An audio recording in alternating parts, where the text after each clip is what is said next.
Hey, welcome to JKMoto. What are you drinking today? It's a fruity drink. I'm on a diet, Dick. It's 0 calories, 0 sugar, all that. It doesn't matter. It's in the fine print. What?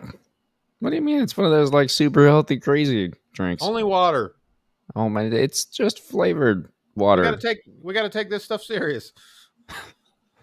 Well, I also have to be awake, so sometimes you need a little more, if Not a you young will. guy like you. You'd be surprised. What episode are we on? I can see it in the corner. Yeah, it's 17. Well, The big 17. You know what's crazy? I just realized today. Like, I don't know why this one. I was like, 17 episodes. Back on episode 2, we were like, yeah, we just have to keep it going because I don't want to be one of those podcasts that just stops. well, So here we are. made it that far. On that note, why don't you roll the intro and let's get into episode 17. All right, intro. Yesterday at one point, I was in sick.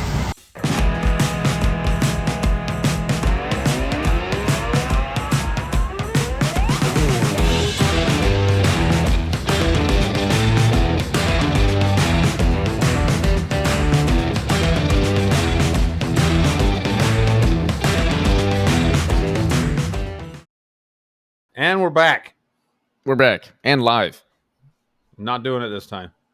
Well, I don't care. I did it for you. Fair enough. How you doing? I'm doing pretty good, honestly. I mean, yeah, pretty good. We're back in South Carolina. The Jixer's in the garage.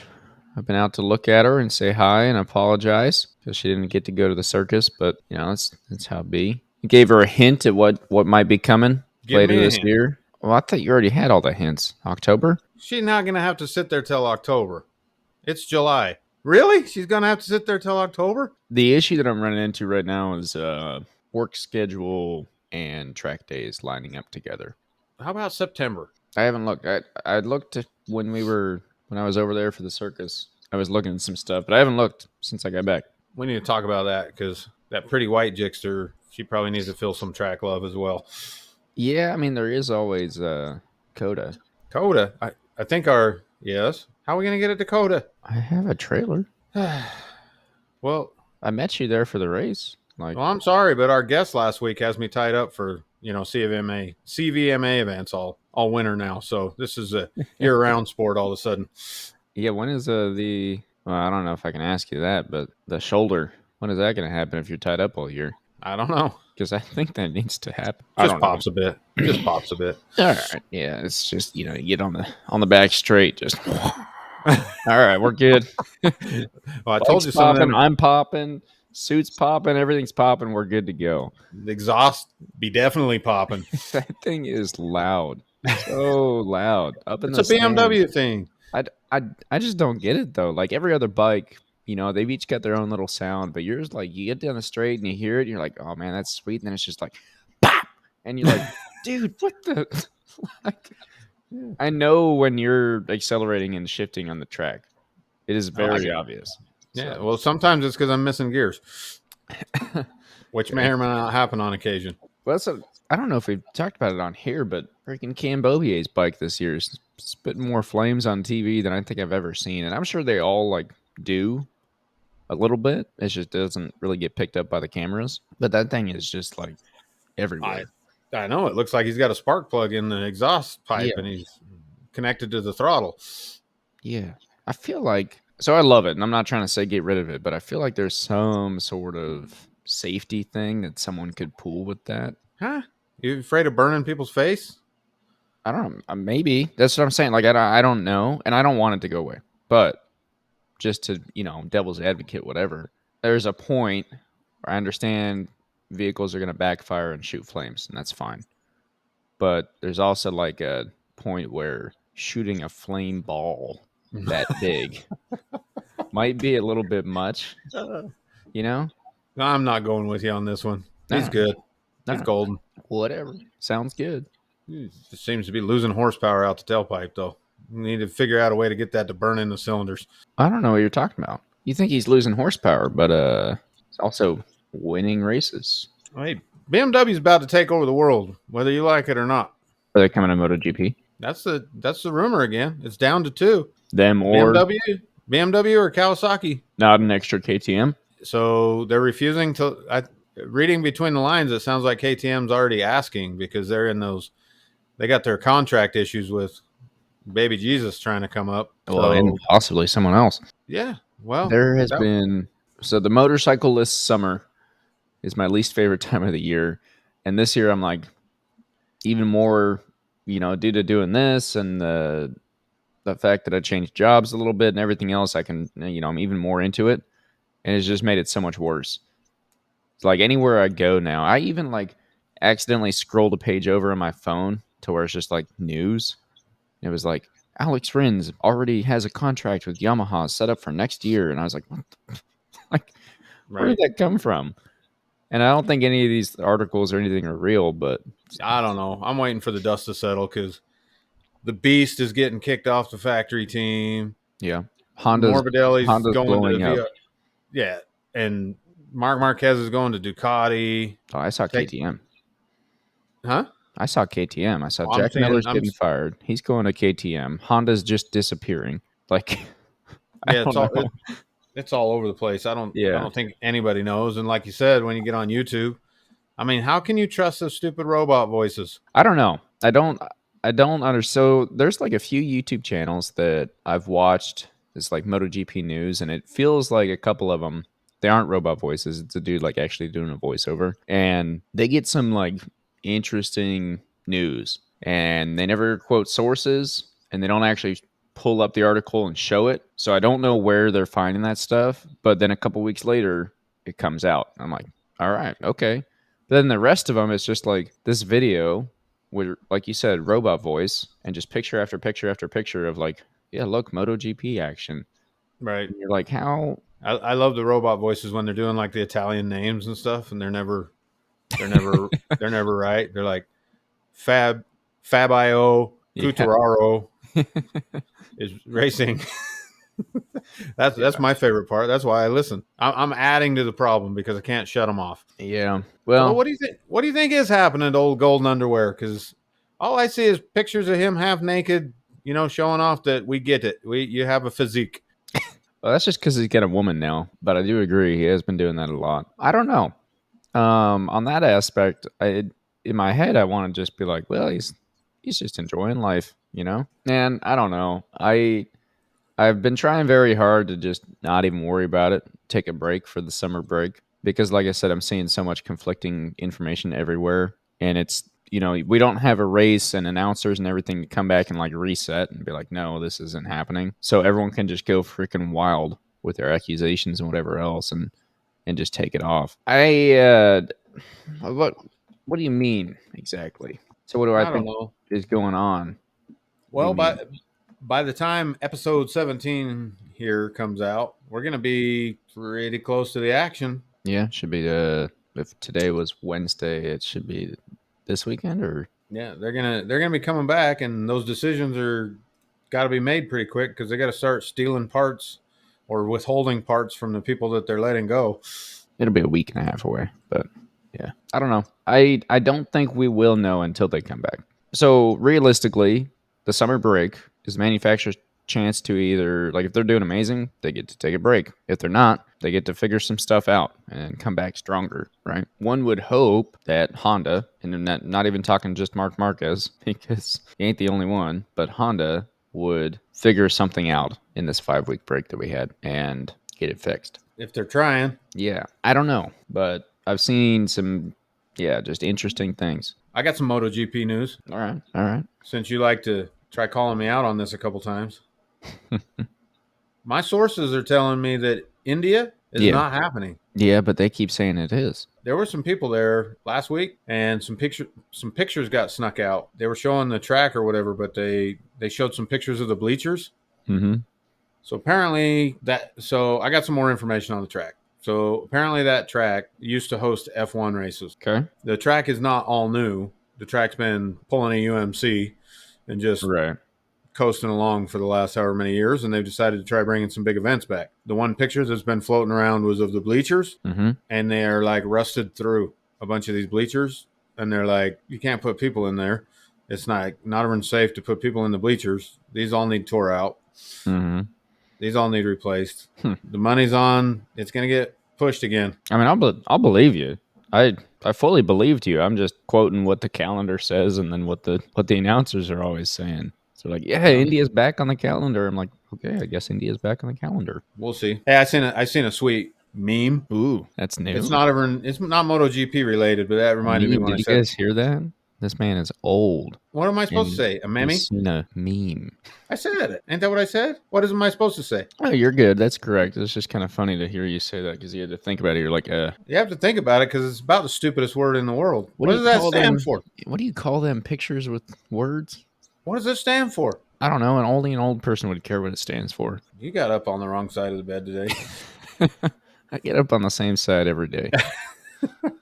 So it was a picture of Verstappen's Red Bull F1 car. Mm-hmm. And it said, it was like just showing the car. And it said, I put this picture into an AI today and asked it how to slow this car down. And it just changed to a Ferrari. I seen that one a few weeks ago. That was awesome. Yeah. That's pretty funny. It is funny. Yeah. Unless you're a Ferrari fan. Yeah. I don't Which, know. how could you not be? We seen enough of those the other day, right?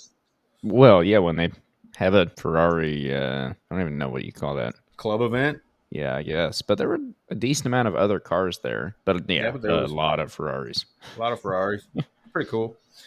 And the Ferrari flags. If you like that sort of thing. Yeah, well, I mean, I would say that's like one more reason to go to the racetrack. Especially UMC. It sounds like they can have events like that more often because they do have East and West. Yep. So any track that they can split up like that. But well, there's a lot of, I mean, like I always keep saying, there's a lot of race teams that are based out of there. Mm-hmm. So whenever I'm there, you're never surprised by the car that comes through. I was surprised by the quantity of Ferraris that showed up, but I was absolutely not surprised there was Ferraris there. Yeah. Yeah, I kind of caught myself like walking past and I was just like, okay. And then I thought about it. I'm like, dude, if I was like 10-year-old me or even 16-year-old me, I'd be like, whoa, what? That's insane. Another one? Like just going crazy. Yeah, the poor guy sitting in the Ferrari's like, I just spent $300,000. That kid didn't even look. Yeah. Well, I'm like, I got my own stuff to worry about, you know? No, it's cool to see. It's like a free car show. But mostly I was just I kept like going over my head. I'm like, I wonder what all these guys are thinking, right? Because they're out here doing a track day in their Ferraris. But I want to make fun of them, but I can't because they're doing the things that I always say that, you know, if you're going to own a $300,000 car and you're not taking it to the track, you're wrong, right? Because you're wasting it. Yeah. 100% agree with, you know, babying it, keep it in the garage most of the time, take it out to dinner here and there. Like, I understand all that. At the same time, if it's purpose built for speed and you're not going out to figure that out, even just a little bit, that's the same thing with having a super bike and never taking it to the track. But then I'm sitting over there like, you know, on my high horse, like, oh, I'm on a bike and bikes are cooler and blah, blah, blah, blah, blah. And I think it's really just that, like, I can't afford a Ferrari, so I get a little bitter anytime I see them. But good for them, you know. Good for them that they're going out there, and like I said, one more reason to go to a racetrack. Chances are, nice car comes by. I mean, even at the Ridge, there was a dude that always showed up in GT40. Probably a kit car, but always showed up in that. Like almost always, some cool cars that come by just for whatever reason. I like it. You guys have ruined me. I said it last week, and I'll say it again. I'm ruined. All I'm thinking about is August 12th. Oh, the next race, huh? That's all I can think about every day. I tore all the fairings off the bike today, checking fluids, just going through, tightening this, tightening that, just making sure everything's good. Mm-hmm. I put the new Vortex tire warmers on it and warmed the tires up just because I could, because I had electricity. Do those have the cool, nice digital readout and all that? Yep, I think I'm gonna do a review. Okay. I think I need to do a review because I bought a set of Woodcrafts, as you know. They've let me down in a couple ways that I would like to do in a review. I'd like to talk about. Thus the reason I bought the Vortex. But both, I believe, both Vortex and Woodcraft are made in America. Yep, Texas for Woodcraft and Utah for Vortex. I don't know if they're made here, but yeah. The Woodcraft ones better be because they got giant Texas flag on them, made in USA. They're really leaning into it. Yeah. So I would hope they're, getting sewed together stateside. The Vortex, I just know they're based in Utah. Right. I don't. Yeah. Well, I'd say we'd like why not go ahead and talk about it? We can still do a review on it, put it out, but no reason why we can't talk about it here. A little pre-lube. Okay, well, let's do it then. Positive for the Woodcraft. Made in America. Made in America. The price point was good. I know you had the Vortex or do have the Vortex. You've had great luck with them, so that's actually what I wanted to buy first. I think at the time they were sold out. I was like, oh, Woodcraft, made in America. Let's go with this one. Yeah. And the biggest difference between the two, outside appearance, is the Vortex has a digital readout. You can set the temperature at anything you want, a degree at a time. I think there is a range.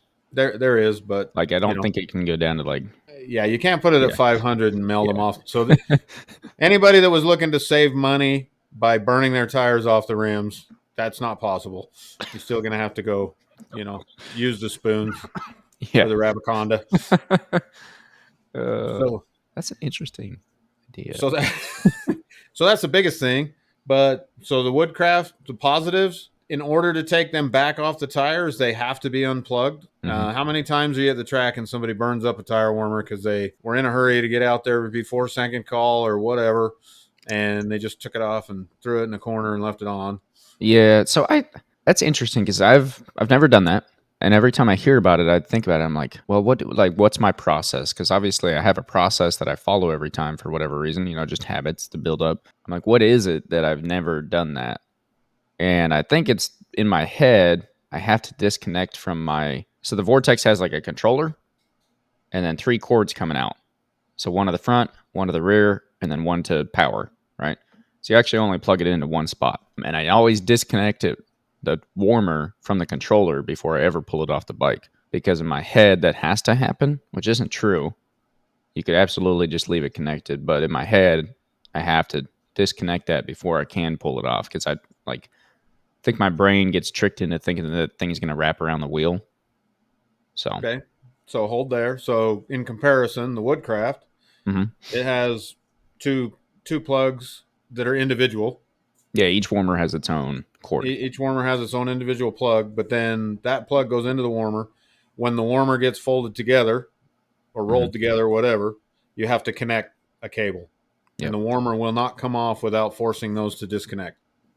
So there's no way to take it back off and accidentally leave it on. Yep, that's nice. I think that's a pretty good design because I have absolutely heard of people will tell you always get a second set of tire warmers because you're probably going to burn yours up on accident. And I can definitely see on race day if you're on your own or maybe whoever you're with is already in the grandstand, so you're on your own. You're like, oh man, I gotta go because you're trying to hold out to that last second. So tires are super warm, and then you get back and you don't have tire warmers anymore. The second negative on the Woodcraft, it should be a positive, but it was a negative for me, at least on my bike. The curtains, which is they not only wrap around your tire, but there's also a curtain that wraps around to try to hold the heat in on the tire. The curtains are much, much bigger on the Woodcraft. Yeah. So should be a positive because it holds more heat in. But for me, catches on all the brakes. It's grabbing on all kinds of stuff, and it had kind of a chintzy little rubber band in it that ended up breaking on mine after taking them on and off too many times, getting them stuck in the calipers too many times. And so then you say too many times. I do want to point out you used this for one weekend, right? Yeah. And and then, you test runs in the garage. Yeah, in the garage, all that. And that's fine, but it's not like it's 6 months or a year. Right. The Vortex has a smaller curtain, which I don't know how that correlates with how well it heats the tire and all that kind of stuff. If we were to actually analyze it and see which one was holding the heat in better, that's not to be argued here because I obviously don't have those numbers. But the fact of the matter is the curtain tore, and then it was just a useless flopping thing. Yeah. And when we talked about your rotors on the front, or the I don't even know what you call them. Oh, that's true. So I was going to say serrated, but that's not necessarily true. No, the flowery looking ones. They're not flowery looking. They're ninja swords. I brought those with me from the 90s. Even better. Yeah. So I have a set of wheels. I have multiple sets of wheels, and I have one that has just regular calipers on it and one that has aftermarket calipers that have a Chinese star Ginsu knife, fancy flowery looking. Flower. It's more like a skill saw, and that's exactly what it did. It chopped that thing up like a skill saw. Well, it grabbed it and then sent it through the caliper. So that could be That could be part of the problem for sure. The next thing was the Vortec has a much bigger plug, which sounds counterintuitive, but it has a much bigger plug that screws together. Yep. Yeah, when you're connecting the tire warmer to the controller. Yes. Like a half-inch wide. But since you don't have that additional wire to connect, that safety wire, the safety wire helps you make sure you shut it off. But when you put the tire warmer on, you have to run one side of that plug around with the tire warmer. On the Vortec, you put a side that has no wiring and you run it through the tire. And when it gets to the end and you have your plug, that plug has never had to go around. Yep. But on the Woodcraft, one side of that plug has to go all the way around. Through your tire hugger, chain guard, whatever might be back there, or in the front under that fender. Yep. Different bikes, maybe a certain bike's got a lot more room and that's never going to be a problem. But on the particular bike I'm using, there's not much of a gap between the fender and the tire. I mean, the warmer barely has room to fit.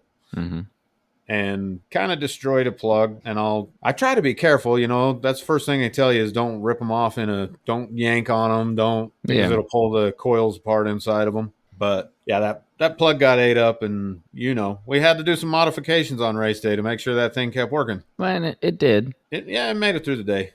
But that's why. And it's going to be an easy fix, and they're going to be good to go. But again, like you said earlier, everybody says you need an extra set of tire warmers. That was such a scary feeling. If you're on Q5s, screw it, man. I can take it slow for a couple turns and everything's good to go. Right. But when you're faced with, you're going to go out on a cold slick. Yeah. And especially depending on what you're running. I mean, some of the slicks are actually like built to warm up nice and quick. So I'd say you could be okay. Everything I've ever read, heard, talked to people about is that you go out on a cold Dunlop, you're done. Like, it ain't going to warm up. Plus, take it from someone who knows at this point, 30 bikes shooting down into turn one. That's the last thing I want to be worried about. Yeah. So I was just going to say it was kind of interesting because I've, walking around the pits, I'm always looking at people's bikes and everything. And I've seen a lot of Woodcraft tire warmers. And when I bought them, that's what I was going to buy. But they were $50 or more than the Vortex. And I was like, all right, I'm going to go with the Vortex, right? I mean, you can see it in there, right there on my bike. Oh, yeah. Yeah, there it is, right? I see it. I see it. Oh, am I pointing the wrong way? No, you're good. I'm directly above it because you were pointing like away from it. You're on the opposite side of your screen. Okay. Wait, from the tire warmer? So it's like over here? Whoa, right there. What the? Whoa. All right, don't worry about that. Anyway. But yeah, right? So the Vortex was cheaper, and I'm like, all right, I'll get the Vortex. I was actually going to get the Sport Bike Track Gear single temp tire warmers. I will say those are a great option for someone that's just trying out slicks for track days or something like that. They're very budget friendly. They come in like $100 or more under anyone else. They don't have the curtains at all. They don't have a controller or an on-off at all. They don't have the safety that the Woodcraft has. You put them around, they're always just one plug each. There's no like connecting it to anything, and you just plug it in and then a little light comes on. You have no idea if that's it, right? But they're cheap. So if you're like, I want to try out slicks, but I don't have enough money for tire warmers, take a look at those. They're available. Like I said, no curtains, they're very basic, but they'll do the job. But those weren't available, so I went with the Vortex. But now, like at first I was like, man, I wish I could have gotten these Sport Bike Track Gear ones, and my buddy showed up with them, and I'm like, okay, there's no curtain on that, and I like my Vortex a lot more than that. But I seen everyone with these Woodcraft ones, and I was like, man, those look, because you're right, the curtains are bigger, and they look like fluffy, they're kind of like a fleece material. Yep. So like they look just a little better than what I've got. And I was like, man, those look like they're top notch. You sent me some pictures of yours and I was like, yeah, those are pretty sweet. But then you mentioned you don't actually have temperature control. You just have hot and cold. Yep. Which I've never adjusted the temperature. So, I set it to whatever Dunlop said be in this range. I just put it about the middle of that range and called it good. I've never adjusted it. But I could see where if you're a higher level than me and you actually notice slight differences, or maybe you're changing tires a lot. I've only ever run Dunlop slicks, so maybe if I went to Pirelli, I would change it. I could see where that's nice. The downside I would give Vortex over the Woodcraft design is you have that hot and the warm, right? So at the end of the day, if you want to prolong your tire life or your slicks, you come in right after your lap. At the end of the day, you're supposed to consider putting your tire warmers back on and putting them at the warm setting instead of the hot, to let them slowly kind of cool down. So that's like, anyway, good for tires, so you're not coming back and then just letting them cool down really quick. It's a lot easier to do when you just have a switch that goes from hot to warm. Because on mine, I have to like hold the button down and then get down to a temperature, and then I'm guessing it like, well, what is warm? Because it's also in Celsius, so I'm like, well, I don't know. So you can set that. Yeah, I think you can change it to Fahrenheit. I just never did because when you want to be European. No, when I first set it, I think what was it? I think it's because Dunlop was in Fahrenheit, but I converted it over to Celsius because I think I didn't realize I could just change it to Fahrenheit on the warmers. And then I was like, oh, well, that's just where I live now. But yeah, after buying, after seeing your luck with the Woodcrafts, which I only bring this up because it's just weird because of how many you see in the pits. I wouldn't have ever thought you'd have those issues. And it could have just been, one faulty set, or like you said, maybe your clearances around your tires are just a little too tight for them. Or the brake rotor. Or the rotor.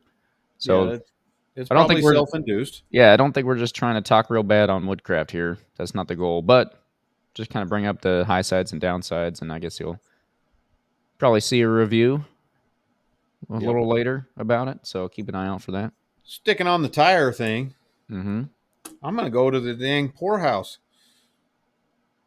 Because of the cost of tires? I was looking at, that's part of why I put the warmers on, was to A, to test them out, but B, I was playing around with the tires. I may or may not have had to go do some practice starts in the neighborhood. It's a good thing you're not actually in a neighborhood.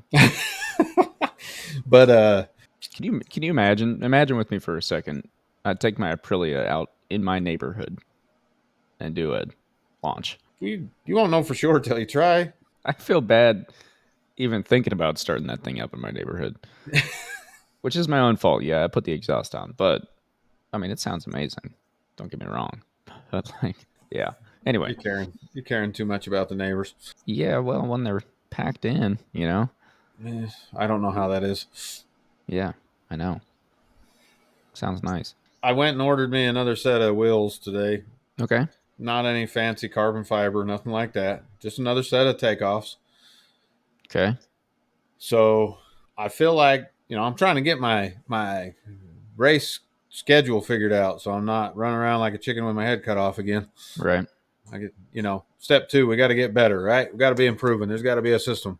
So I got to have a backup set on the rack. Yeah. Okay. One's on the bike.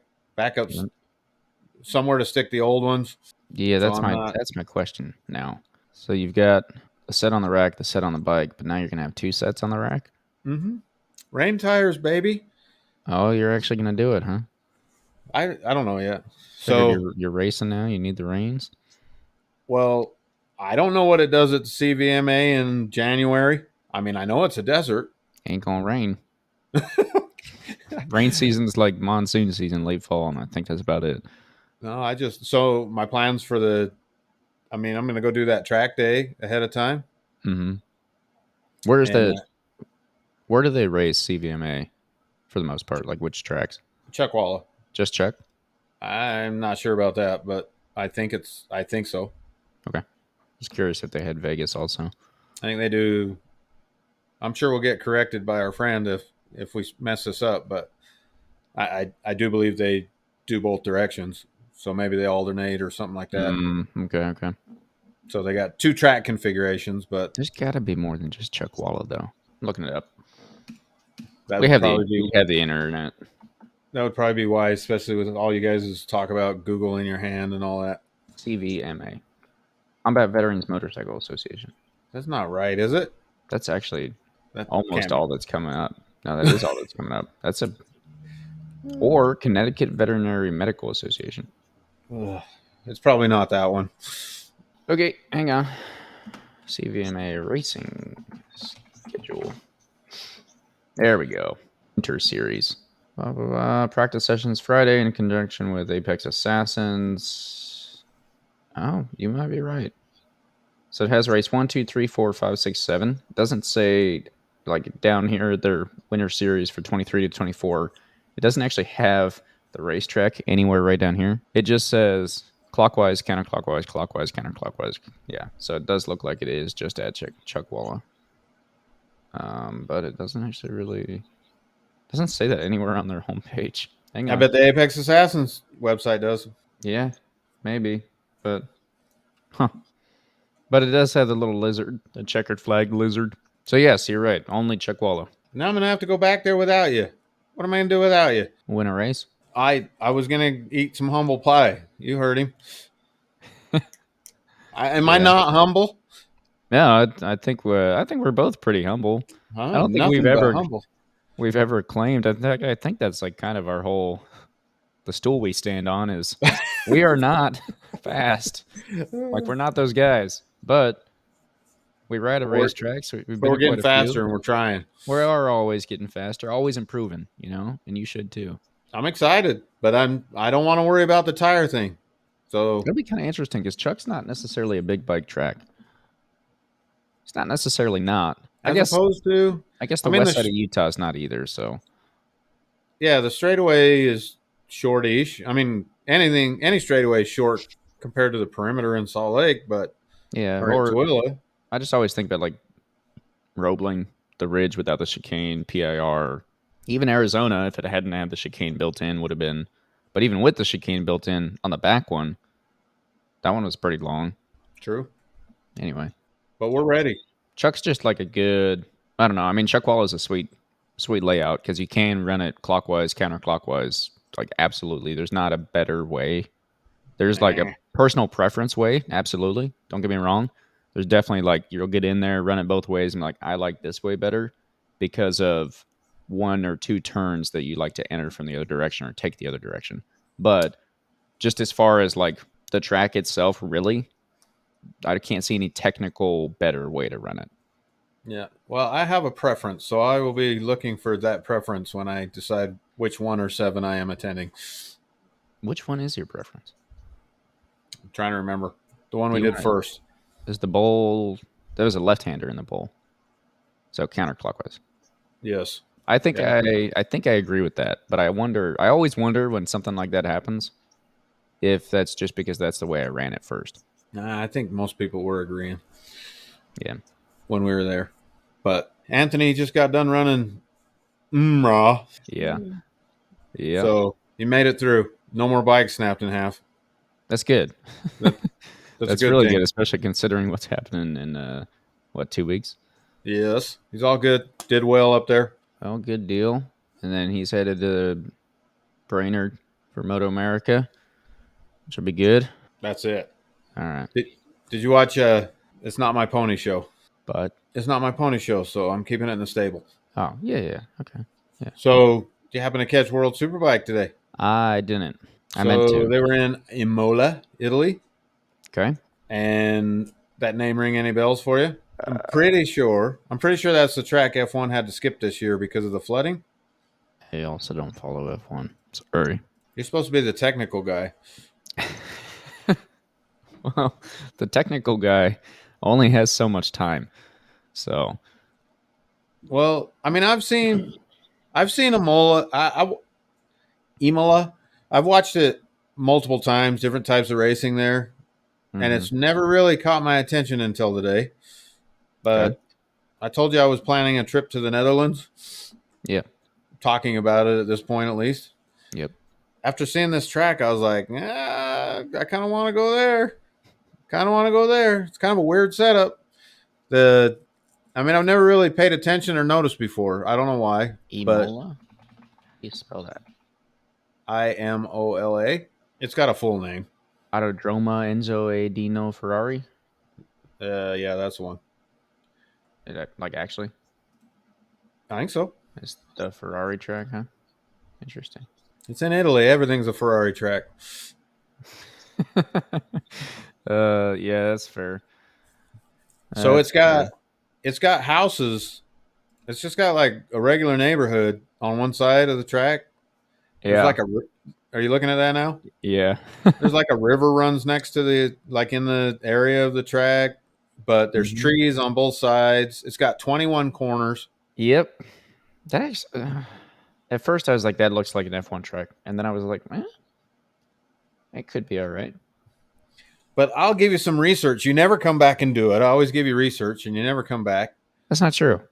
that's partially true. So You can't. Okay.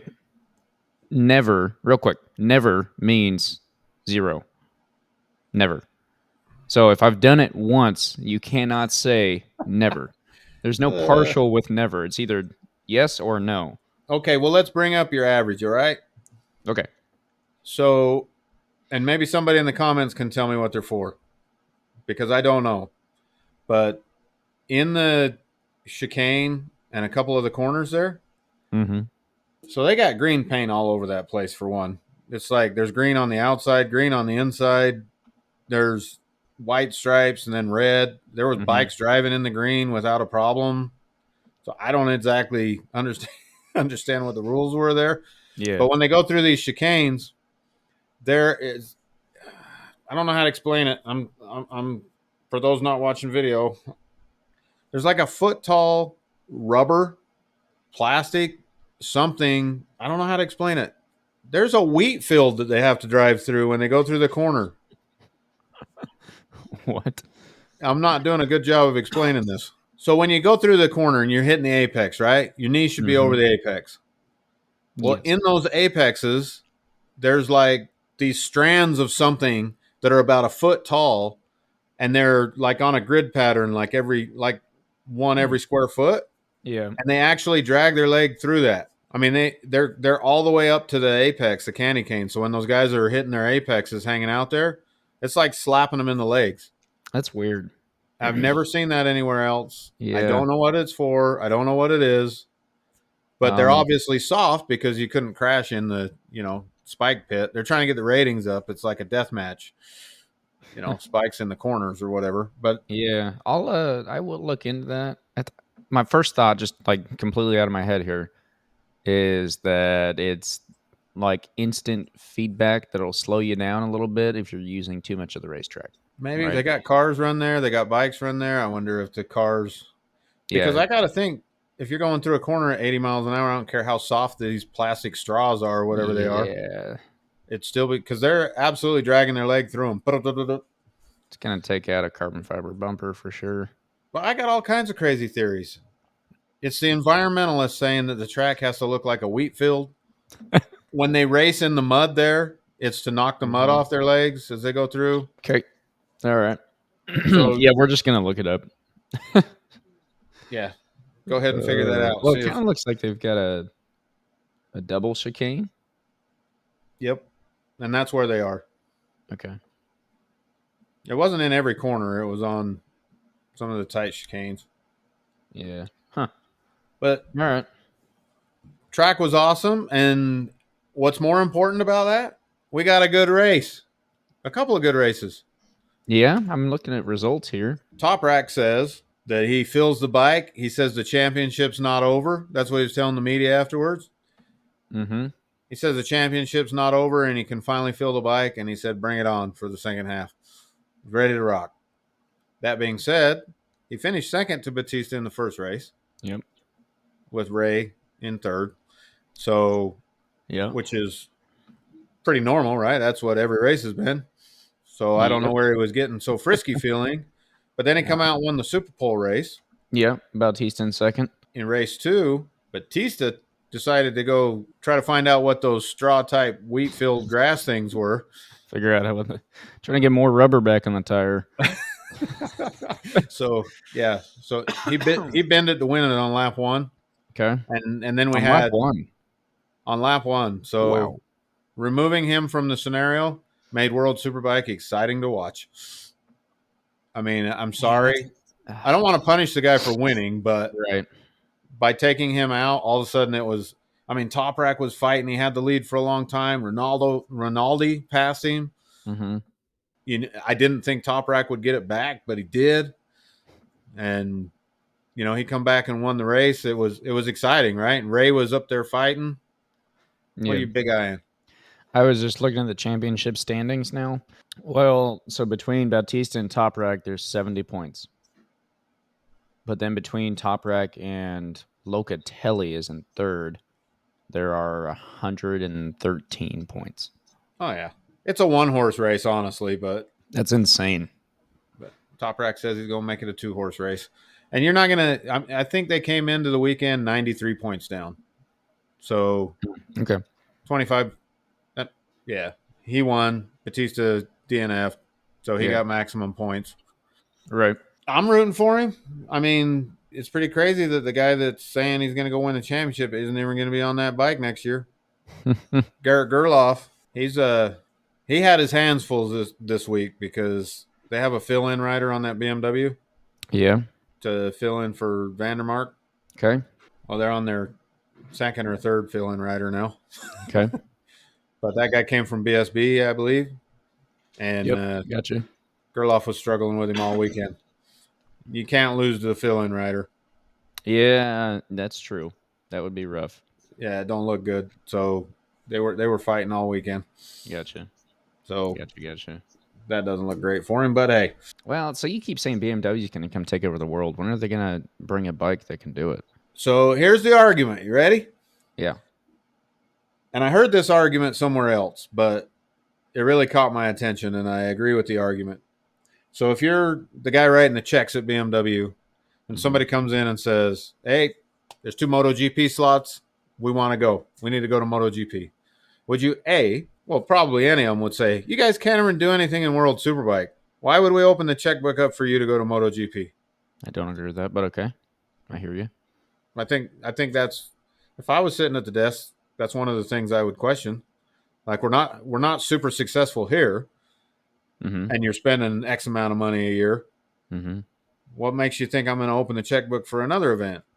But the other argument to that would be, our hands are tied in World Superbike because we got to race the bike we're selling. Take me to MotoGP and just let my engineers go nuts. Yeah, that's what I was going to say. And we'll see how that trickles down, in the future. The guy writing the checks may or may not know or have the foresight to think about that. But in my head, BMW builds an amazing bike for the street. Absolutely. Like hands down, definitely one of the best. The price point's not as bad as some of the others. As far as comfortable, you get heated grips from factory, cruise control, all of these things that make riding on the street very nice.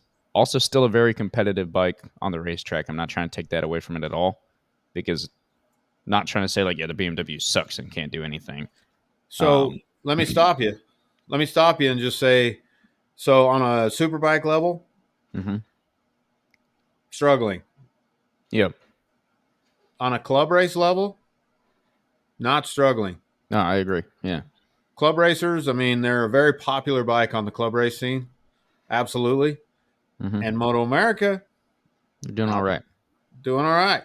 Yeah. So, sorry. Continue. Yeah, and I guess that's just a question of, so you assume that MotoGP riders are the best of the best. Right. And so to a degree, you can compare manufacturer to manufacturer because all the riders are at such a tight level and they're the best, arguably. And you have to be able to do that a little bit to compare manufacturers. Right. Otherwise, you could always just say, well, that rider just sucks. BMW is great. They just don't have good riders. But you see other places where BMW, like you said, does pretty well. Because it's not MotoGP and it's in different spots. So you're right. In Moto America, absolutely, BMW is doing great, keeping up with the Ducati. And the Yamaha is also keeping up with the Ducati. So, but then it's a question of, well, is that because Jake Gagne and Cam Beaubier are just that good compared to everyone else in Moto America? Or is it because those bikes are actually that good? And then it's a question of, you go back to World Superbike, well, how much more money do they actually get from the manufacturers compared to Moto America or anyone else, right? Right. I do think that it would be very interesting for BMW to go to MotoGP for exactly what you're talking about, where, yeah, it would open up their ability to just build a test bike, right? And then all that technology can come down and blah, blah, blah, blah, blah. But then is that going to ruin the amazing street bike that they have? Well, they can't put any more wings on it anyway, so. But it can always get bigger, But going back, I think the answer will be, next year is going to be the answer. You put Top Rack, who I don't think anybody argues is, let's not even argue. Let's say top 5 best rider. Then nobody can argue. Most people think he's the best rider in World Superbike. Yep. If you put him on a BMW next year and he finishes any worse than second, because that's what he's doing now. He's consistently second in races. And so you can blame it on Batista being small, the Ducati being great, all those things. I think I'm not saying that's my opinion per se, but most people think Toprak's a better rider. He's just on inferior equipment. Mm-hmm. So if you put him on a BMW and he comes out and continues to finish second every race, that's going to say the BMW is just as good as the Yamaha was in a lot of ways. Right. And it's going to make everybody else look pretty bad that's been riding them. Yep. The reason they're saying, this is what I wanted to say. The reason they're saying BMW is the best prospect. Mm-hmm. For MotoGP. So you got Kawasaki, you got Suzuki, you got Triumph talking about it. Yeah. But what happened is this particular article I was reading was talking about KTM doesn't make a sport bike. True. Okay. A 1,000 at least, Yeah. right? They don't make a top tier sport bike. They don't make anything above an RC390, unless you're counting the specialty or yeah. the RC8C. Yes. But as far as street legal, often seen. Yeah. So who are they trying to sell to, right? Right. So the argument is, do you need to be in MotoGP if you're not trying to sell thousands on the street? Blah blah blah blah blah. Well, Yamaha's getting rid of the R1. Yeah. That's already on the docket. It's going away. They haven't made any major improvements on it for years. Mm-hmm. It's just kind of been the same bike since 2015. Yeah.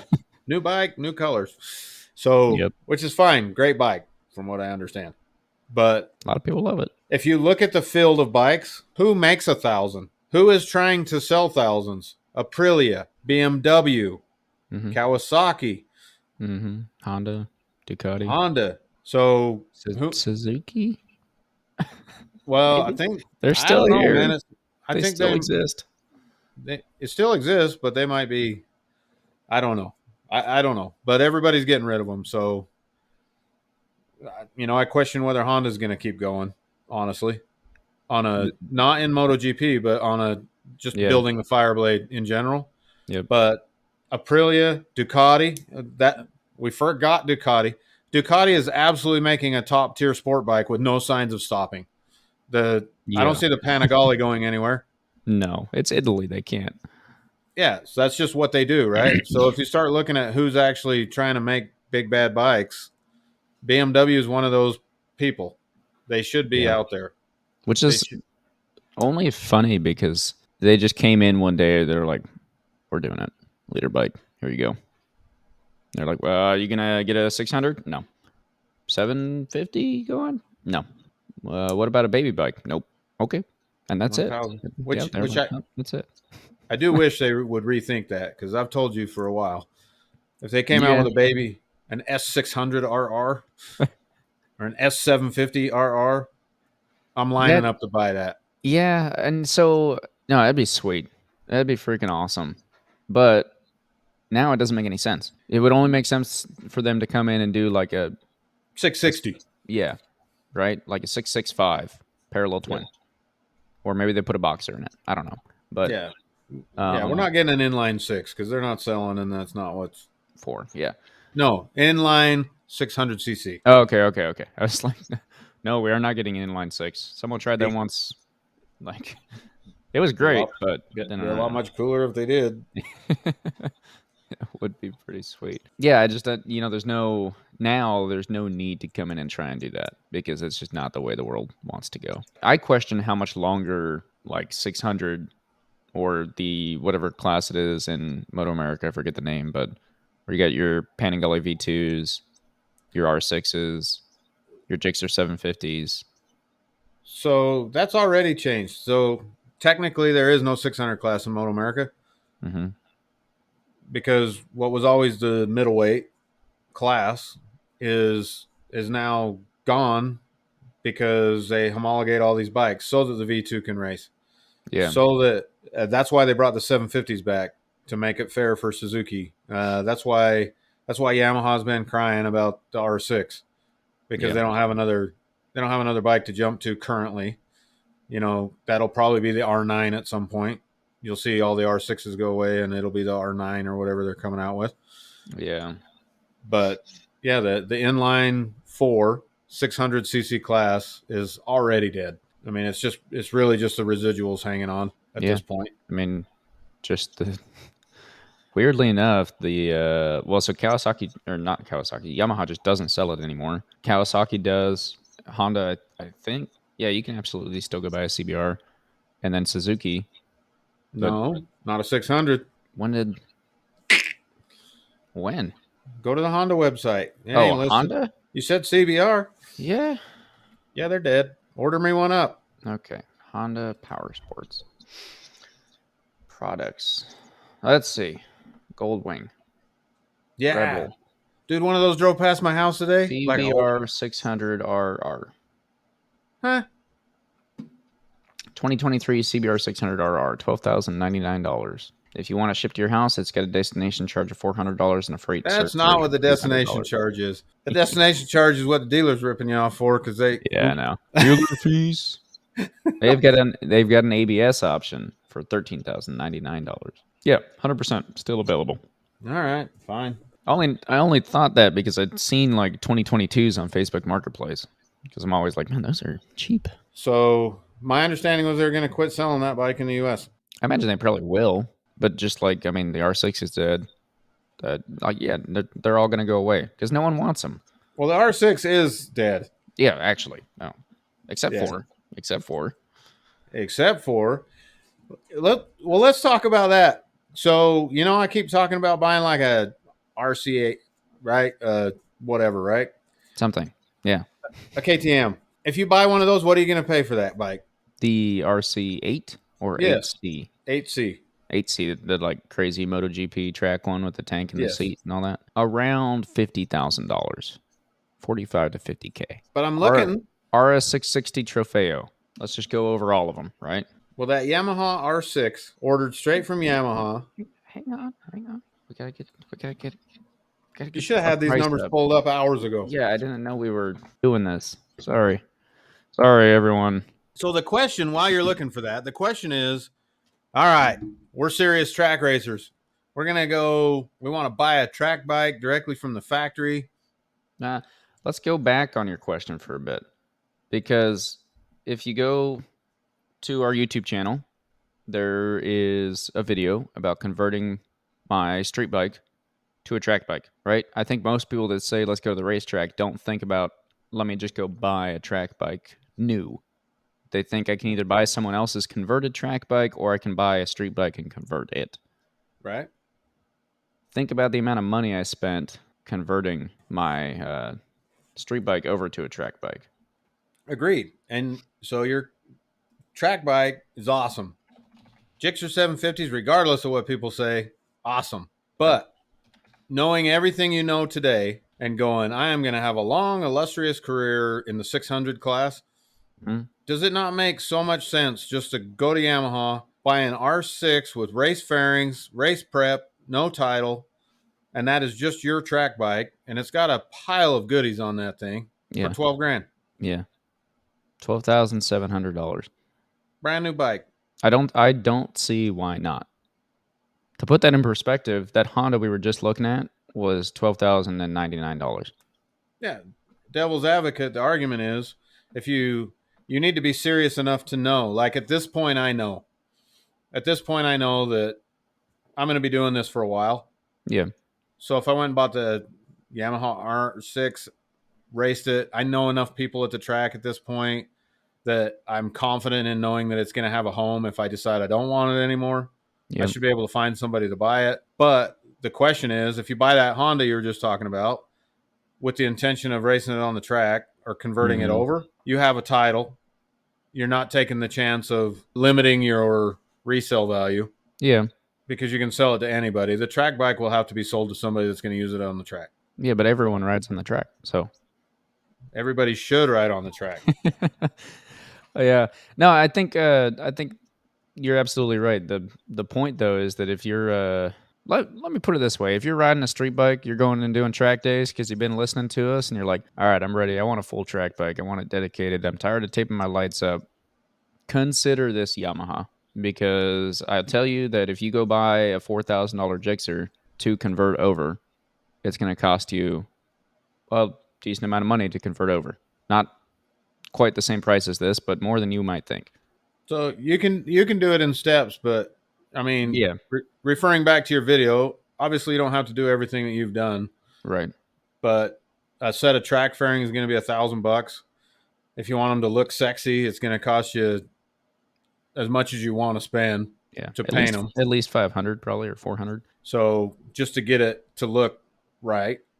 And then, there's lots of levels here that we don't need to get into, obviously. But if you're going to do a track day, then you typically don't need to do any of the things I just said, I guess. You can just tape up the lights, of course, and go ride it. But if you're trying to convert to a track bike, you're wanting the fairings, you're going to be...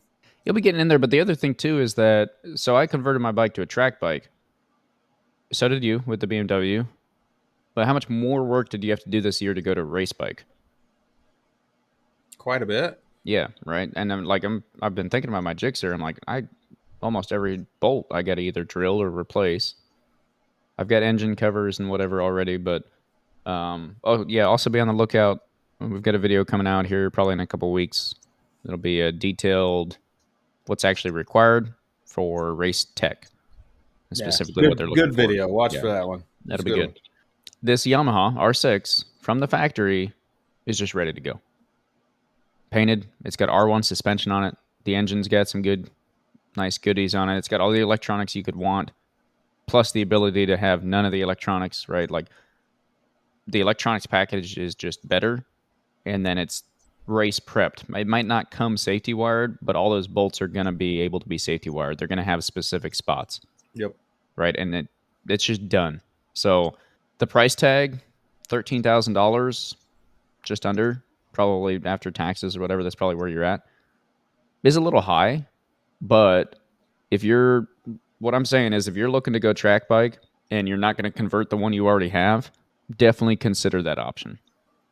Because the other side of it also is that the amount of money I spent on mine involved an engine rebuild. Right. This is a brand new bike, so that just doesn't come into play. That's going to give you years. Yeah. Years of track time, even if you go a lot. Yep. So as long as you keep up on your maintenance, like, you're good to go, right? So that's what I would like. The biggest argument I would put in there is that if you go buy a used anything, realistically, you should either just do it off the bat, or who knows, that you're on the clock for how much time you have left on this thing. You don't know how the last guy treated it, all those whatevers. This is a brand new option that just, and what am I doing? We're not sponsored by Yamaha. Do what you want. You can go and buy an M1000 RR. That's same scenario. Yeah.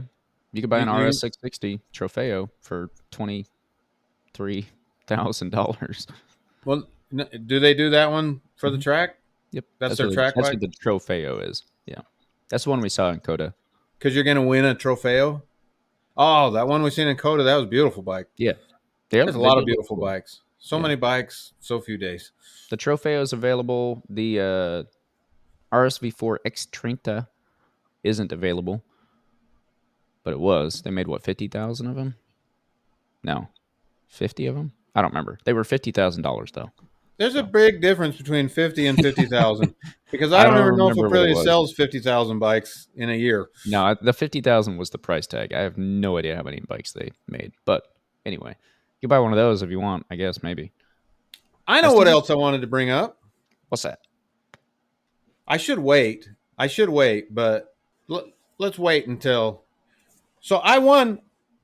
I mean, before you be putting any links in here. No, okay. So, turn 1. I'm going to be doing a review on those guys. Okay. Or I'm going to be talking about it on this channel, but I won that sweepstakes, that giveaway, that... Yeah. What do you call it? What do you call it? Giveaway, yeah. Yeah, the giveaway. So, turn 1, also based in Utah, at the Track Day Circus, where they were raffling off a $200 gift card. Gift card. Coupon for carbon fiber parts. Mm-hmm. They are a carbon fiber part manufacturer, dealing mostly with BMW. You said there wasn't a lot of Aprilia on there? There were for my year, I didn't look at the newer years. I do have we've talked about it. The 19 and 20 are more rare, if you will. Yeah. but there was like 4 parts. That's fair because they didn't have any parts for my first gen. Right. But for my 22 BMW, I could carbon fiber the whole bike off their website. All the fairings, belly pans, mud guards, everything. Winglets. I can add me some winglets, and then I could feel like a 2023 boy. Or a 2022 M1000 boy. Yeah, but it's not. It's an S1000. So, yeah, but it'd be cool. Think about it. You just have so much downforce. Yeah. So, give them a shout out. Thank you for the win. I went ahead and ordered a part for my bike that we can talk about later. But Okay. I'm gonna let the people know about the quality and how that thing worked out. Sweet. And then when I can stand behind them, maybe we'll talk to them. Maybe we'll get them on here. They're a local manufacturer here in Utah, so that'd be cool. We'll see if we can get them on and head down and get an interview or something, maybe. Yep. Cool. What's your actual opinion on carbon fiber? Real quick, I want to dig into that. Let me dig in on what you told me when I told you I was going to replace all my bolts with titanium. Okay. What did you tell me? I don't know. Probably something about aluminum being superior. You love your aluminum. I do. No, you told me it was a waste of money. Like, why don't you just skip McDonald's this afternoon and you'll be good to go, right? Yeah. So that bike that was it an R1 that was full carbon, like carbon fiber, everything? Yeah, I think so. Yeah. He was on the track racing when we were there. Mm-hmm. The beautiful. I don't think too many people argue that carbon's not beautiful and that it has the right places. Yeah. I don't know that I want like a full carbon fiber bike. That's not the look I'm going for. I can see why some people like that. I don't think that anybody's really doing it for a weight advantage, at least at the club level. I sure hope not. I mean, like you said, skip McDonald's and that's $1,000 of carbon fiber right there. Yeah. I mean, you're saving weight, looks good, but I got some carbon on mine. Yeah. Well, I'm going to have some more when this part comes. Most of them come with a little bit these days. You know, I think my Aprilia came stock with like the rear fender is carbon fiber and one other small piece. But the guy that had it before me put a lot on there. But now I'm faced with this issue because I've got a fairing that's a little messed up and the whole tail is carbon fiber. I need to replace one side of the tail, which means I have to find a carbon fiber piece for it. Or I just go back to normal. But then I have to buy the factory fairings, which I've only been able to find from the dealer. So actually, for me, I think the price point's about the same because the dealer's just going to charge me, way over the top for stuff. So, but interesting that you say beautiful. Tough? Was I supposed to say tough? No, because I would say that carbon fiber looks good and it looks really cool and it can accent beautifully. But I don't actually personal opinion here, I don't think carbon fiber itself looks beautiful. I would much rather see a beautiful paint job with amazing color and depth and the right finish on it, all of those things, right? Or body lines. Body lines make a vehicle beautiful in my head. Carbon fiber to me is just a good accent or a way to be like, I have money and save weight. So, well, I don't have money. Mine was free. I won it. Remember? Yeah. So this is why this motorcycling or motorsports in general is so great. Why? Because you can, if you're a car guy, a bike guy, whatever, you can. There's no right way to do anything. Oh yeah. If you want your whole bike carbon fiber, rock and roll. I don't have to love it. Yeah. If you want a chrome plated bike like you were talking about, 15 episodes ago, great. That's what you want. I just watched a YouTube video today on a brand new 2023 S1000, and the gentleman was just talking about, first takes, owning his experience owning it for a little while now, negatives, positives, whatever. Mm-hmm. And one of the things he said during that video was, once you get past that break-in period so they can turn it up, he says, then you can really get racing. But he was saying just how fast this bike is compared to other bikes he's owned and how hard it is to keep the front tire on the ground. And he said, I would definitely 100% extend it. Like, that's one of your first modifications is to extend it. That's great, but I'm not a guy that extends bikes. I'm not in it to drag race, right? Yeah, I was going to say that's not my thing. So in my make a lot of mind, people mad. well, yeah, in my mind, I'm going, you kind of like, I ain't trying to, if you like that sort of thing, great. But for him, that was what he needed to do because he's going to like that bike. For me, hearing that, I cringed a little bit and go, oh man, you're going to ruin your track bike. Yeah, like, right. You're handling. No. Now it's not going to turn. But maybe all he does is drag race, and there's a place for that too. So, no, absolutely. I mean, 2 wheels is 2 wheels. I think we're friendly to all. We might not be a fan personally, but we can respect, But that being said, I mean, everyone should just own a Gixxer 750 from 06 to 10, and that should be the only bike you need. That in. What do you mean? You always find a way to sneak that in. If it ain't the Ridge, it's the Gixxer 750. It's got to be snuck in somewhere. Well, that's because it's the best bike of all time. Best bike of all time at the Ridge or in general? Anywhere. You name it, it's got it. Yep. That's it. Street, track, any track, anywhere in the world. High elevation, low. So tight turns, long straights. Oh my gosh. Back to the carbon fiber. Just to sum that up. Mm-hmm. Carbon's cool. I like it. Personal opinion, I also agree that it's a cool highlight. But let's be honest, if you're buying carbon to lighten your bike, okay? Mm-hmm. If you're buying carbon to lighten your bike, the right thing to do would be to replace the whole everything with carbon. Yeah. Because that's why you're doing it, right? You're doing it to lighten the bike. Yep. Highlights are not going to make a difference. Mm-hmm. But 80% of the bikes you see have carbon fiber highlights. Yep. So obviously it's for the look. It's for the cool factor. Yeah. I would argue too that if you're using carbon fiber to lighten your bike and your first thought is fairings, you're wrong. Because the ounces you're going to lose, not worth the money you're going to spend. If you're truly going to lighten the bike, I would argue that things like your levers, your foot pegs, a swing arm, your wheels, that's where you're going to actually see, a big one. Right? That's where you're actually going to see a difference. But now you run into the issues with carbon fiber, which is it's so expensive and it breaks so easily that, you put a bike down with a carbon fiber lever on it, carbon fiber lever snaps in half, now you got to buy another one.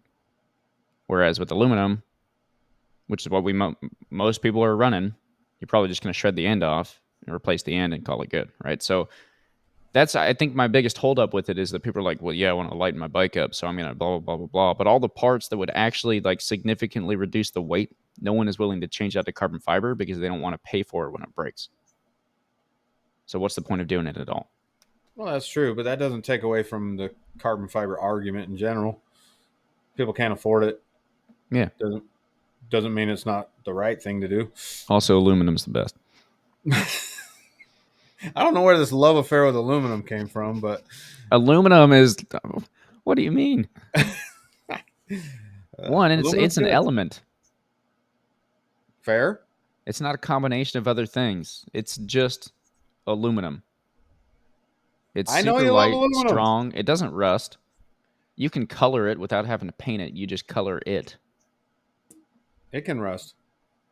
No. It could oxidize, yes. It doesn't rust. Oxidation's worse, I would argue. At times.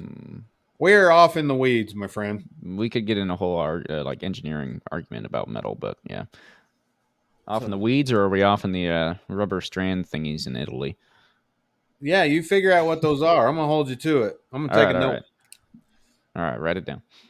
So, what about Moto America? They just got done at Laguna. Laguna Seca. Is that still the Mazda? Laguna Seca has new asphalt. And nobody liked it. Really? I don't think anybody really liked it. Well, so, I mean, should we talk about race 1, lap 1, I believe? Take it away. Superbike race 1, lap 1. if you weren't there, sorry. But I think Cam Beaubier was a big, what do they call it? Hometown hero? Yeah, no, pick. Favorite? Yeah, favorite for the weekend.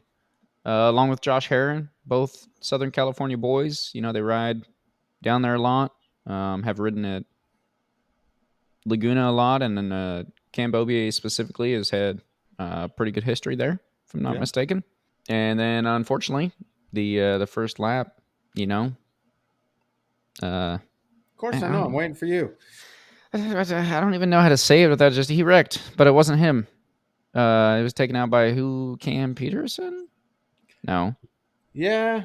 Yes. So first lap, Cam Peterson passed Cameron Beaubier.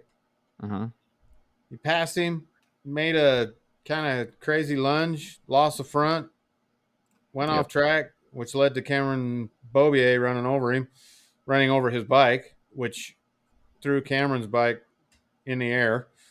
Yeah. Cameron Beaubier got the worst of that for sure. Absolutely. Not his fault, but he ended up with the worst of that. So, unfortunately, we need Cam Beaubier and Jake Gagne to stay in this thing.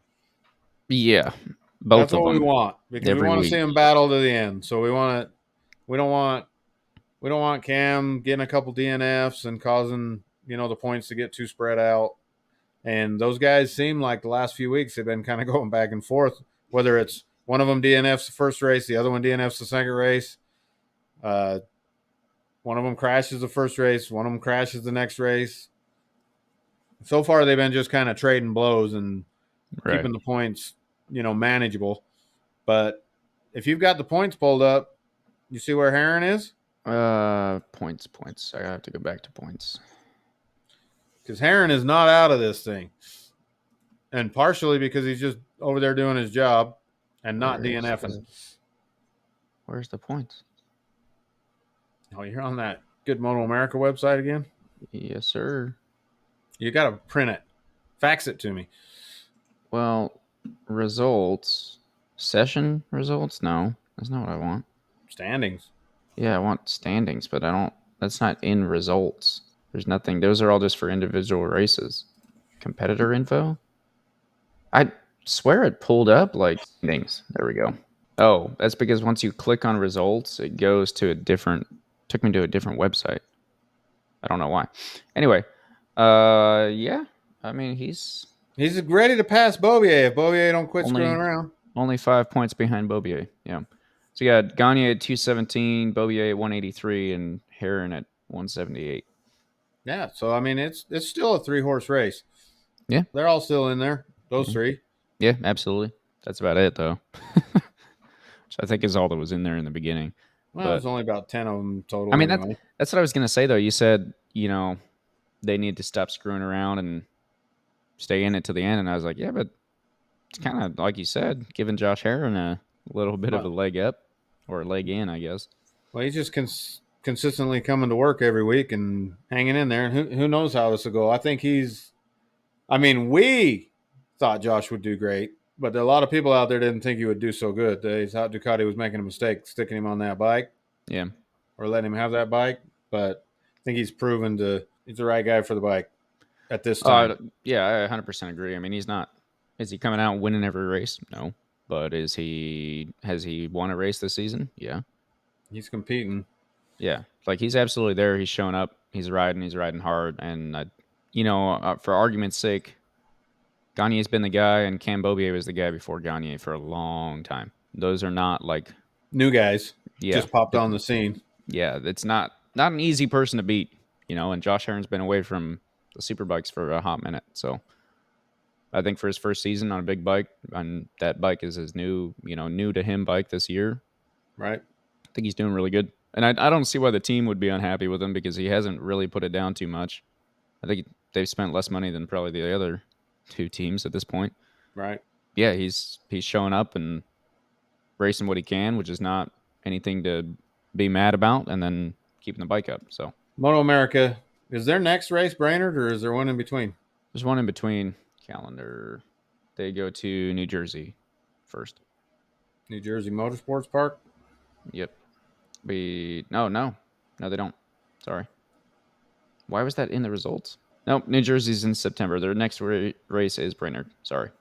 Misinformation. Brainerd, and then Pittsburgh, and then Coda, and then New Jersey. So. And Pittsburgh's another 3-race schedule. Is it? For the Superbike. Cool. Cameron Beaubier maybe should go to World Superbike.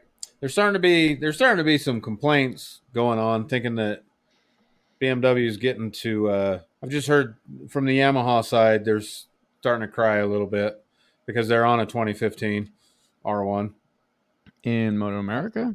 Yeah, I mean it's a 2023, but it's a 2015. Yeah, because Yamaha hasn't done anything. Right, and that's Yamaha's fault. But yeah, but BMW, they're getting a lot of support from World Superbike.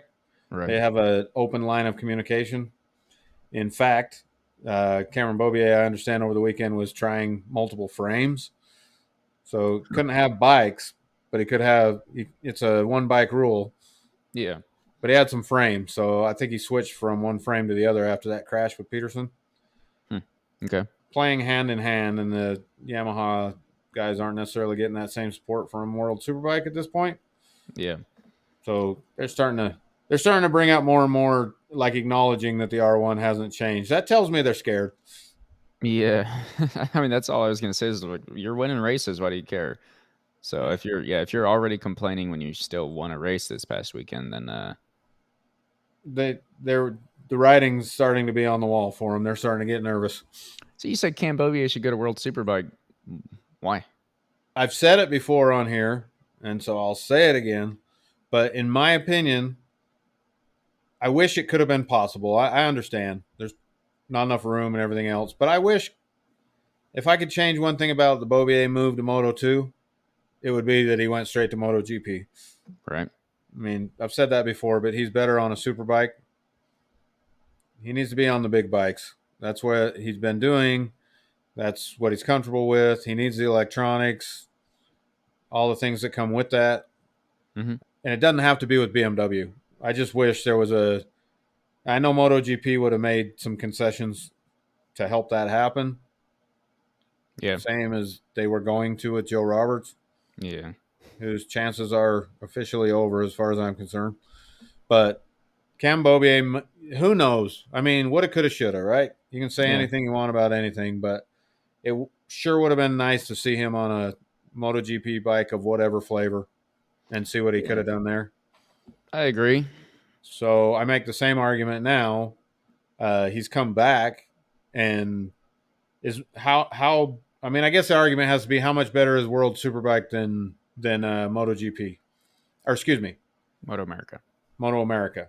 How much better is World Superbike than Moto America? It should be better.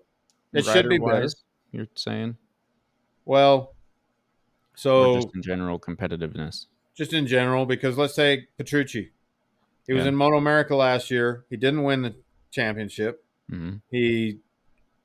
I could make the argument that he underperformed more than the stats show, because Gagne missed those first 2 races in Coda with bike issues, had a crash that's not really like him.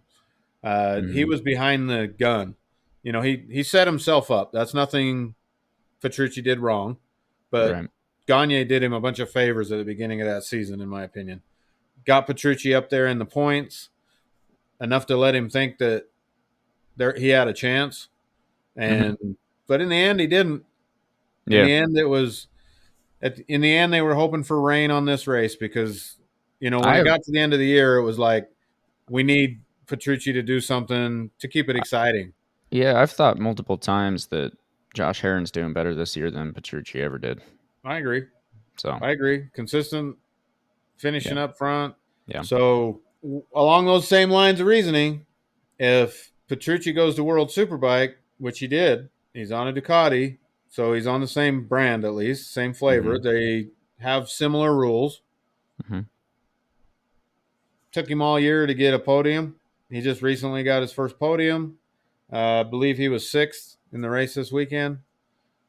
So it seems like he's getting better as it goes. but he's not tearing them up. He's further back there, but not. So he finished second, and I can make all these arguments that he probably should have been fourth, but he finished second. He goes to World Superbike, and he's finishing top 5, top 6. Giving him, I'm giving him credit that he may or may not deserve to say Right. that. Cameron Beaubier's on a BMW winning. Man, it'd be neat if you could just plug people in and just see what they could do. Yeah. I agree Because with that. I'd like to see Cam just take his BMW over there and go. Right. Go to a Yeah. track that maybe Coda. I know World Superbike doesn't come there currently, but Yeah, but if if they World came, Superbike was going to Coda this year, dude, just go throw him over there. Just take the team over and run that. Or well, what's the possibility of them getting the same chance that Yamaha had with Jake Gagne last year? that'd be so awesome if they did it. I mean, I think Yeah. it'd be cooler if they teamed up as well. Like Yeah. if Take a couple of Americans over. well, I mean, if Yamaha like helped them out, like this is what we learned last time. I know they're Yeah. different bikes or whatever, but let's work together. Even though we're Yeah. on different flavors. My only, I want to make an argument for Cam Beaubier, and only question is I don't know what a Moto America rider makes money wise. I know it's not as much as we would all hope it would be, but I also don't know what a World Superbike rider makes. I gotta imagine it's more, but I don't think it is as much as we would hope it would be either. Did you see Alex Lowe's is moving to World Superbike from Moto 2? Is it Alex Lowe's? Yes. Sam? No, Sam Lowe's is already over there. Yes. His brother Yeah, okay. has been racing Moto 2 for a while. Mm-hmm. He's moving to World Superbike. And one of the things he has said publicly is that him and his brother didn't necessarily want to be competing directly against each other. Mm-hmm. So they decided together, you go live the World Superbike dream, and I'm going to go try to get to MotoGP. He said his brother in World Superbike, he said I did him a favor because he's got a lot more money than me sitting over in Moto 2. Yeah. Okay. And so now they're both teaming back up. So obviously MotoGP makes a lot of money. I don't think Moto 2 riders make much anything. Right. And I don't think Moto America riders make much anything. Yep. I'm pretty sure, I mean, don't quote me on this either, but I'm pretty sure Heron raced for free a couple years back, maybe when he was on the Scheibe BMW. Mm-hmm. He was without a ride, and he just tried picking up whatever, and that might have been a free. Yeah. There's definitely not famous people money in it. No. Let me put it that way. But so I guess that would be a reason for him to head over. I just, I was thinking, and I'm like, if he can come back to Moto America on a brand new bike with all his support and win, and he's home, he never has to travel outside the U.S., like, why would you leave? If you're winning every week, we're doing well. He just had a kid. Yeah, like he wanted to come back. He's happy. He's completely happy. I don't see him doing anything like that, but it would be cool, though. It would be cool, though. Well, all right. I'm going to tell you something. The editor's going to get mad if you don't say like, subscribe, comment. You want me to say it? You just said it. Do it again. Oh, all right. Well, maybe I was about to get there. You didn't have to. Well, I got in trouble because nobody said it on the last one. All right. Well, hey, if you're here on YouTube, go ahead and click that subscribe button below and smash Don't the like do that. button. No, I'm just kidding. Don't smash it. Just like tap Don't it. Smash it. You smash means something different in today's generation. So, I mean, you can go to jail for that. Okay, chill. Every single freaking YouTube video I watch is like, smash that like button. Smash. I'm like, no, I don't want to smash my phone. Pound it. Sorry. I think you're over there. No, you're doing good. Right? Yep. That way. Anyway. So, we do have exciting things coming up. Yeah. Leave us some comments below. Like, comment, subscribe, all of that above. If you're here on YouTube and you want to just listen from here on out, the RSS feed link is in the description. Go check it out. That's got our link to, Apple Podcast, Amazon Music, YouTube Music, Google Podcast, Samsung Podcast. The list goes on. Go ahead and follow on whatever one of those. Spotify, iHeartRadio, all of them.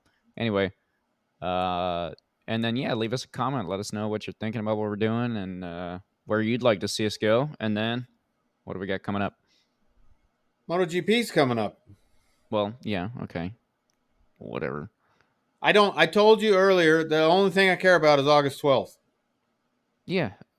But I'm going to be on both sides of this country over the next... I'm going to be as far away you can still be in the United States as possible, right? I think the other one's further. What other one? The Hawaii? island. Yeah. I ain't going to Hawaii. I got racing to do. I think that's further. But drive. The furthest you can drive. Yeah. And still be in the country. Yeah. Yeah. So I'm going to be there, and we got some stuff coming from that it's not to speak of. And then we have some stuff coming up the week after that that's not to speak of yet. They're all surprises. Yep. Everything's a surprise. Everything's a surprise. And then, I mean, y'all know that we were at the Track Day Circus. We hinted at the video we did with Josh. I wasn't going to say his name yet, but yeah, we did a video with Josh. You don't know who that is yet or anything, so you'll see that coming up, and then covering your race and some other things. I think good stuff. Yeah, stay tuned. We're overdue for the brick, so the brick will be back. The brick's coming up. Yeah, watch for the brick. So watch for the brick. All right. I think that sums up this week. Thanks for watching. Good seeing you. Thanks for watching. Enjoy your lives. Yeah. Go ride a motorcycle at the racetrack. Oh, real quick, if you're still here, follow us on Instagram. If you need to know when your next track day is, or like where or whatever, DM me on Instagram. I will do the research for you, and I'll actually do it, and I'll find you a track day, and I'll tell you everything you need to know. Hit me up. Anyway, that's all. Goodbye. See ya.